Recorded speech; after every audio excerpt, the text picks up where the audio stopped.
Muitas vezes nós ficamos pensando o que devemos fazer para sair do marasmo, para começar de fato a evoluir, para que as coisas realmente comecem a acontecer na nossa vida.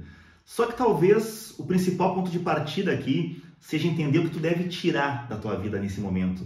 Entender o que tu deve parar de fazer neste momento, quais as coisas estão te impedindo de avançar, te impedindo de ir em frente. E os antigos estoicos, é claro, eles nos mostram, com toda a sua sabedoria milenar desenvolvida há mais de 2000 anos, como focar no que realmente interessa, como focar naquilo que vai te levar numa direção de evolução, de desenvolvimento e realmente desfocar de tudo aquilo que não está sob o teu controle, tudo aquilo que no fim das contas vai acabar te afastando do teu desenvolvimento e te impedindo de ser o ser humano que tu quer ser. Não importa qual é o teu objetivo, se o objetivo é passar no vestibular, é realmente avançar nos estudos, é empreender, é ser um grande atleta, ser um grande fisiculturista, enfim, não importa o teu objetivo. É muito importante que tu saiba o que tu deve parar de fazer para de fato começar a evoluir. O grande mestre estoico Epíteto dizia que se alguém pudesse levar duas palavras ao coração para governar e cuidar de si, essas palavras seriam persistir e resistir. Persistir em tudo aquilo que vai atuar a favor do teu desenvolvimento, da tua evolução, e resistir a tudo aquilo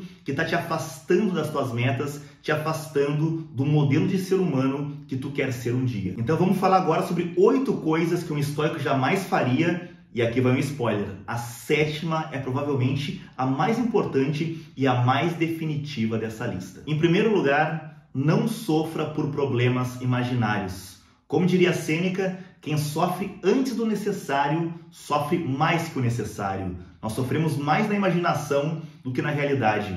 Nós antecipamos problemas futuros que talvez jamais aconteçam. E com isso, damos voz à ansiedade e ao medo. E o que é o medo? Se não uma preocupação excessiva com algo que pode acontecer no futuro, mas que tu talvez não tenha a capacidade de dar conta desse problema.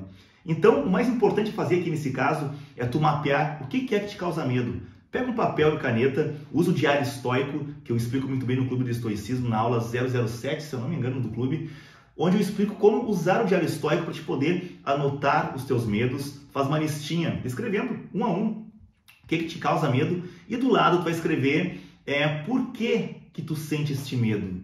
É porque te falta uma habilidade específica? É porque te falta estudar alguma coisa? É porque te falta segurança em relação a alguma área da tua vida? Segurança financeira, segurança talvez de moradia, segurança em relação aos familiares? Tu vai anotar o que está te causando medo e a partir daí tu vai começar a criar um plano de ação. Como que tu vai agir para se tornar alguém mais forte do que o medo? Essa é uma técnica que trabalha alinhada com uma das virtudes mais importantes do estoicismo, que é a coragem. Lembrando que para o estoicismo, as 4 virtudes principais, as virtudes cardeais, como eles chamam, são coragem, sabedoria, justiça e moderação. Número 2, pare de se preocupar com as coisas que não estão sob o teu controle. Este é um grande erro que as pessoas cometem e muito. A grande maioria das pessoas, elas focam naquilo que elas não podem controlar. Elas passam horas vendo notícias sobre política, sobre cataclismas, sobre tragédias e ficam focadas nesse mundo negativo, nesse ambiente onde elas realmente não têm o menor poder de exercer mudança. E assim elas perdem de exercer a maior força delas, que é atuar sobre aquilo que realmente está sob o seu controle. Ao invés de ficar um tempão vendo fofocas ou notícias de celebridades ou notícias sobre tragédias, foca naquilo que pode mudar a tua vida. Quem sabe separar um tempo para estudar, desenvolver uma habilidade nova, ou até mesmo passar um pouco de tempo com aquelas pessoas que tu gosta. Por isso, foque naquilo que está sob o teu controle. Fazer o contrário é desperdiçar tempo e energia, 2 das variáveis mais escassas que nós temos nessa vida. Número 3, e essa é importantíssima, você não precisa ter uma opinião sobre tudo. De novo, você não precisa ter uma opinião sobre tudo. E Marco Aurélio tinha uma frase fantástica em relação a isso. Você tem sempre a opção de não opinar sobre um determinado assunto. Não há a menor necessidade de inquietar a sua alma com coisas sobre as quais você não entende ou não pode controlar. Essas coisas não estão implorando para você julgá-las. Deixe-as em paz. Eu sei que é tentador muitas vezes estar na tua roda de amigos e tu quer opinar sobre coisas que muitas vezes tu nem sabe direito o que são. A melhor coisa a se fazer nesse momento, que é o que um sábio faria, é te abster de opinar de tudo aquilo que tu não conhece. Procura ouvir mais. Como Zenão de Sítio diria, a natureza não te deu 2 orelhas e uma boca à toa. é para que nós possamos ouvir mais, aprender mais, absorver mais e falar de fato quando poderemos agregar, quando temos algo de útil para trazer para o mundo. Por isso, lembre-se que você não precisa ter uma opinião sobre tudo. Número 4, pare de perder tempo com coisas inúteis. Como diria Marco Aurélio, não dê às coisas pequenas mais tempo do que elas merecem. Procura focar no que realmente é necessário para o teu desenvolvimento, para o teu aprimoramento. E procure também fazer sempre a seguinte pergunta quando for se envolver em alguma atividade. Isso vai atuar a meu favor ou contra mim? E ao fazer essa atividade, eu não estou deixando de fazer algo mais importante? Por isso que é importantíssimo, pessoal, que vocês conheçam os seus valores, conheçam o seu propósito, onde tu quer chegar com a tua vida. Eu explico mais sobre isso no Clube do Estoicismo, mas basicamente procure entender o que é que tu gosta de fazer, de que forma tu poderia contribuir com o teu trabalho para o aprimoramento da vida de outros seres humanos. Isso é o propósito. É uma maneira de fazer uma atividade que vá trazer para o mundo o melhor que há em ti e que vai impactar positivamente na vida de outras pessoas. Número 5, não dê poder aos críticos. Como diria Marco Aurélio, todos nós nos amamos mais do que as outras pessoas, mas nos importamos mais com as opiniões dos outros do que com as nossas, que é uma coisa que realmente não faz sentido. E Epíteto também deixou um ensinamento importantíssimo sobre isso. Se você se sentir tentado a buscar aprovação externa, perceba que comprometeu a sua integridade. Se você precisa de uma testemunha, que seja você. Número 6, pare de ficar reclamando o tempo todo. Como diria Marco Aurélio, que ninguém te ouça reclamar da vida, nem mesmo você. Reclamar não resolve nada. Ao invés de reclamar, procura anotar, passa para o papel, usa o diário estoico para anotar aquilo que está te incomodando.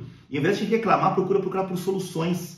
Como tu pode resolver esse problema? Ah, mas é um problema que não está sob o meu controle, é sobre a política, sobre a economia. Então por que tu está deixando de investir um tempo precioso em algo que vai melhorar a tua vida para ficar reclamando? Para ficar falando coisas que não vão te levar a lugar algum?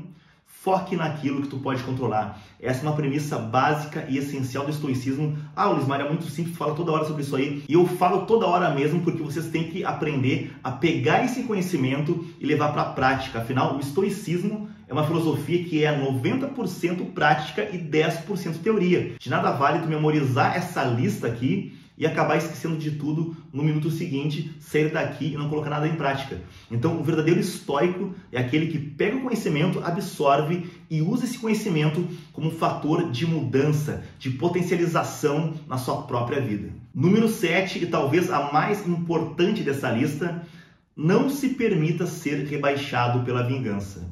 Como diria Marco Aurélio, a melhor vingança é não ser como seu inimigo. A vingança, quando tu fica muito focado em querer ficar remoendo, pensando num plano, alguma forma de dar o troco e se vingar daquela pessoa que te causou algum mal, na verdade, o que tu está fazendo neste momento é causar mal a ti mesmo. A vingança, o rancor, ficar remoendo, é como tu tomar o veneno esperando que teu inimigo morra. Não faz sentido. A melhor vingança é tu aprender com o erro que tu cometeu no passado, talvez alguém te feriu, e tu aprenda por que tu se sentiu ferido.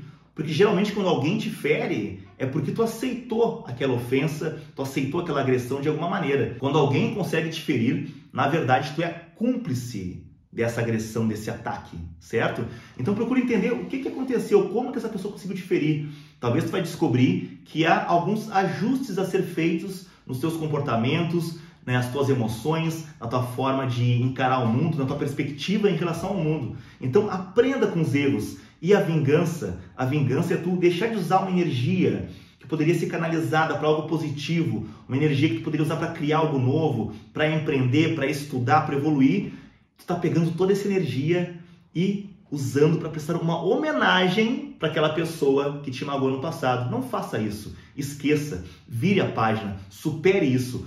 Aprenda com os erros e canalize essa energia toda para fazer algo que vai te levar adiante, te fazer evoluir, fazer alguma coisa que vai ser bom para ti e para as pessoas que tu ama na tua volta também. Número 8, e um ensinamento definitivo e importantíssimo, não tenha medo da mudança. Como diria Marco Aurélio, o mundo é a mudança, a nossa vida é a opinião. Muito antes dos estoicos, de Marco Aurélio, de Sêneca, de Epíteto, muito antes de Sócrates mesmo, Heráclito já dizia, que era um pré-socrático, que um homem não pode se banhar 2 vezes no mesmo rio, porque na segunda vez o rio já não é mais o mesmo, e nem tampouco o homem. O mundo é a mudança. Hoje, com a ciência, nós sabemos que as nossas células estão sempre morrendo para que novas possam nascer. Isso acontece o tempo todo.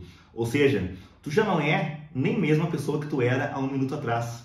Tu está mudando o tempo todo.